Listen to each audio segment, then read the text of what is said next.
¿Vas a comprar una casa de pueblo? ¿Una casa antigua?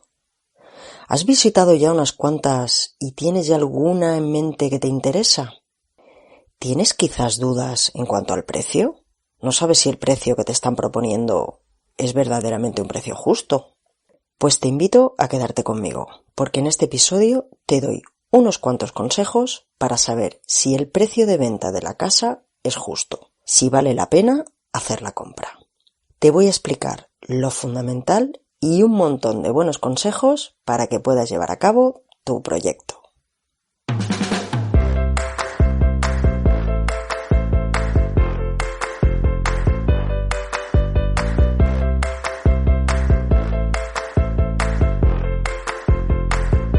Soy Raquel y te doy la bienvenida al podcast de la ciudad al campo.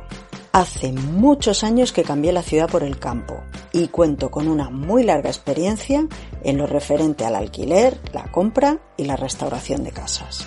Todos los problemas, preocupaciones, frustraciones, éxitos, fracasos, satisfacciones y buenos momentos me han enseñado muchísimo. Y todo eso voy a compartirlo contigo si me acompañas, porque seguro que te va a ayudar en tu propio camino. ¿Vamos?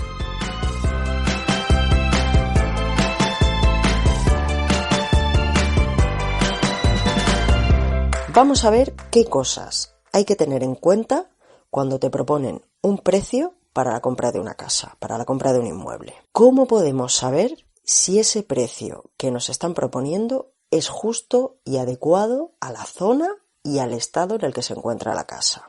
Lo primero que nos interesa saber es cuáles son los precios del mercado. ¿Cómo podemos conocer los precios del mercado? Pues bien, se puede hacer una primera aproximación a través de páginas web donde ofrecen datos concretos. En el caso de España, te voy a poner un par de ejemplos. Para otros países, lo siento, pero deberás buscarte herramientas un poco similares a estas. Vamos con esas herramientas. Una de ellas es TINSA y su herramienta de valoración del precio de la vivienda en España. Te dejo el enlace en las notas del programa.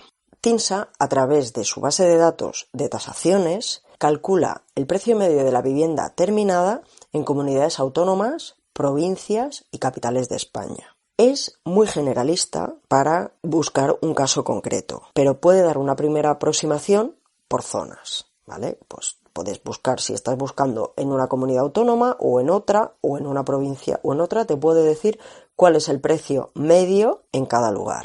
Una segunda herramienta que tenemos disponible es el índice inmobiliario de Fotocasa. También te dejo el enlace en las notas del programa.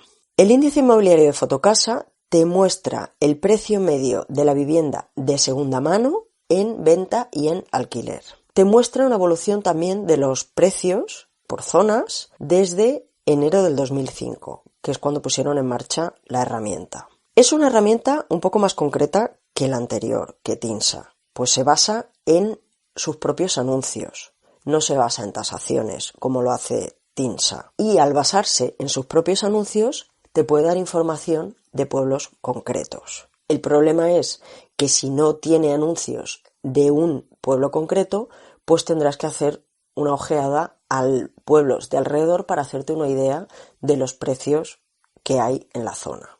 Para calcular el precio de una vivienda en zonas urbanas grandes, estas herramientas la verdad es que son una buena orientación.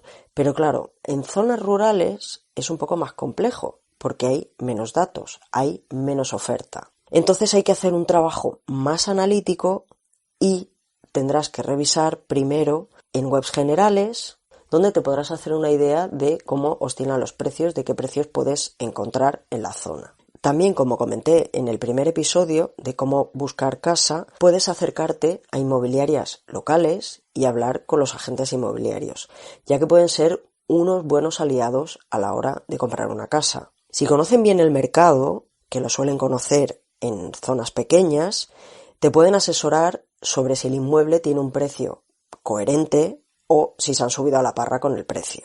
Tampoco está de más preguntar en ayuntamientos, pues también te pueden asesorar. Ya comenté en un episodio anterior de una persona que después de haber comprado se acercó al ayuntamiento y vio que había pagado un precio excesivo, que la finca no estaba en regla, etcétera.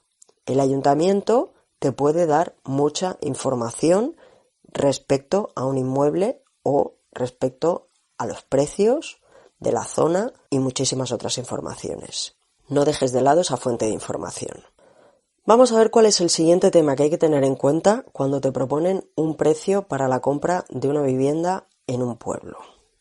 Hay que saber que los precios de la vivienda en pueblos y en zonas rurales tienen un ritmo propio. ¿Qué quiero decir con esto?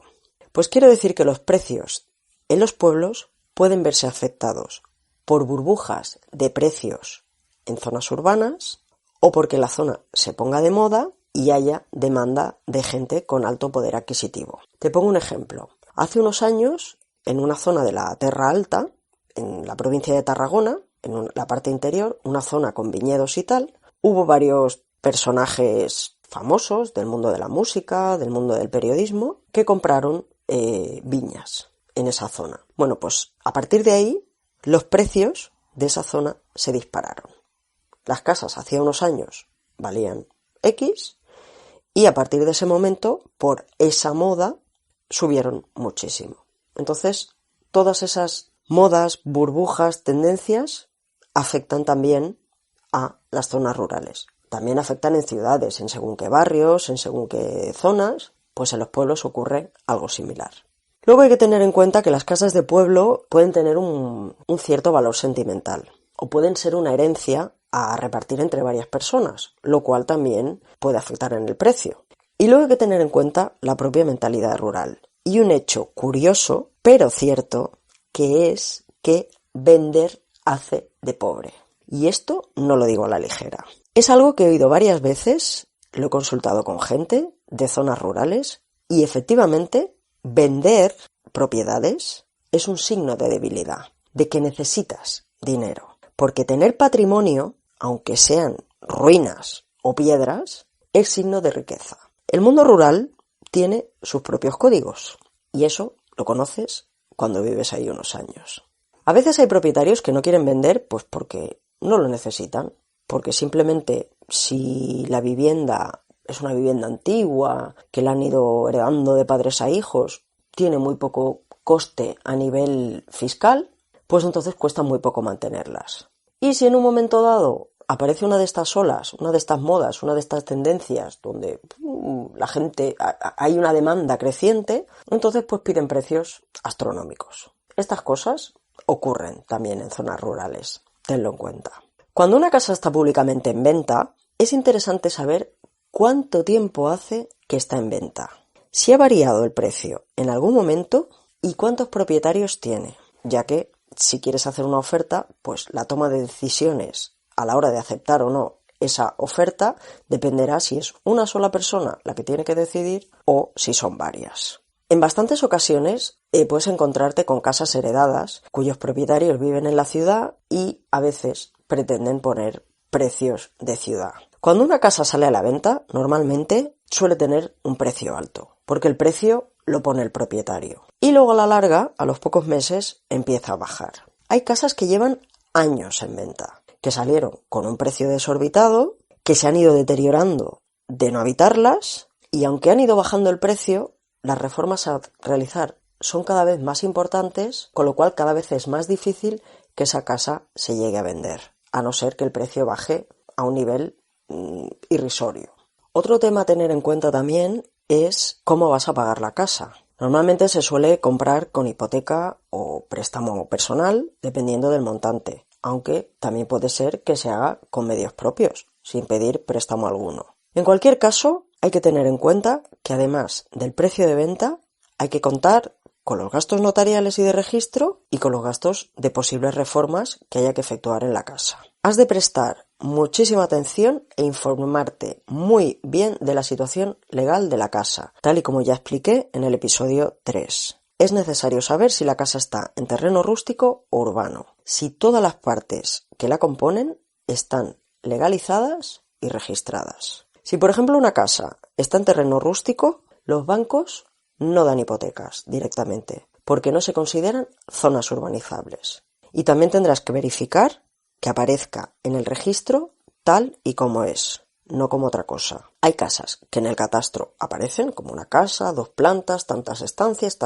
pero en el registro aparece solo el solar. En el momento que haya un cambio de propietario y vayas a registrar, tendrás que actualizar el registro y ese registro tendrá un coste extra. Ten muy en cuenta esto y por favor, si tienes dudas, escúchate el episodio 3 que ahí te lo explico todo. Cuando te proponen un precio de compra, tienes que saber que cualquier oferta de venta se puede negociar, sea directamente con el propietario o sea a través de una agencia.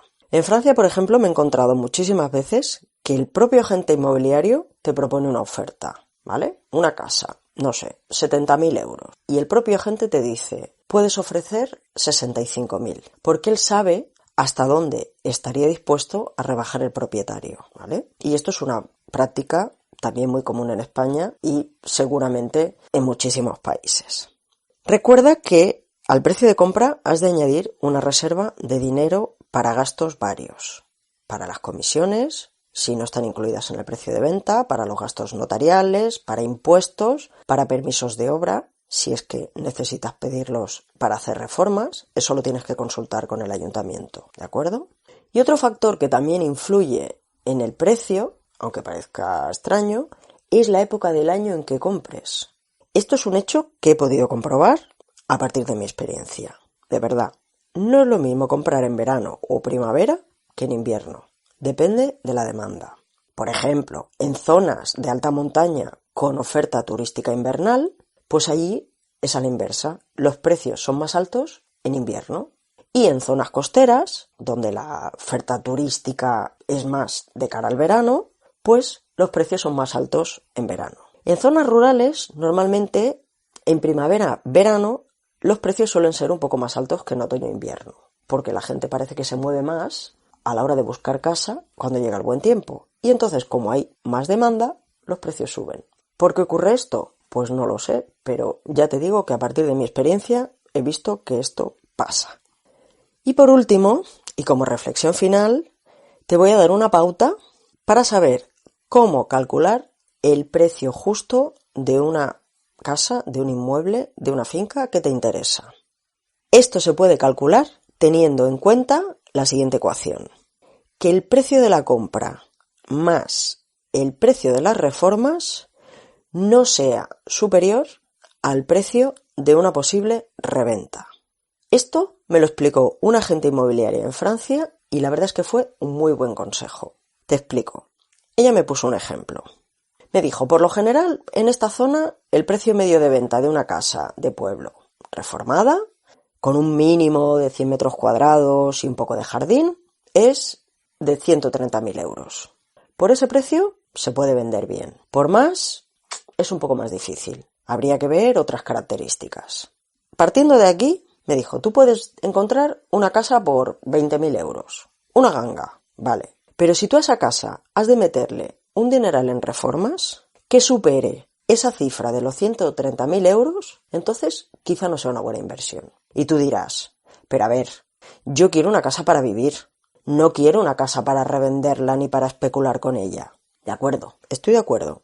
Pero ponte en el caso de que por lo que sea tuvieras que venderla. ¿Podrías recuperar lo que has invertido en ella? ¿Cuantísimas personas han pagado precios astronómicos por pisos y casas que al cabo de los años se han devaluado en más de un 50%?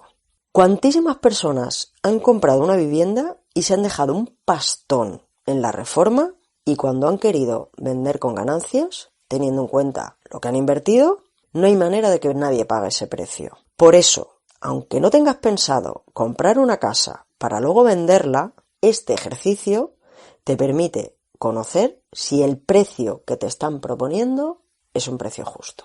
¿De acuerdo? ¿Qué tal? ¿Te ha quedado un poco más claro cómo saber si vas a pagar un precio justo por la casa de tus sueños? Pues adelante. Revisa esas ofertas que tienes en mente, aplícales los filtros que te he comentado y pasa a la acción.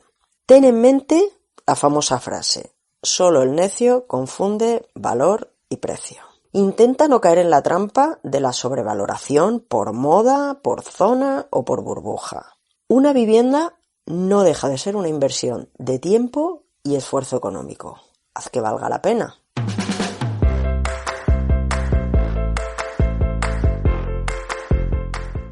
Espero que este podcast te haya gustado y te haya ayudado. Y si es así, te pido que por favor lo compartas, para que pueda ayudar también a otras personas. Compártelo con tus amigos, con tu familia, con quien quieras, en tus redes sociales. Déjame tus comentarios y valoraciones en la web, en iVoox o en la plataforma de podcast que utilices. Te dejo los enlaces en las notas del programa y nos vemos en el próximo episodio.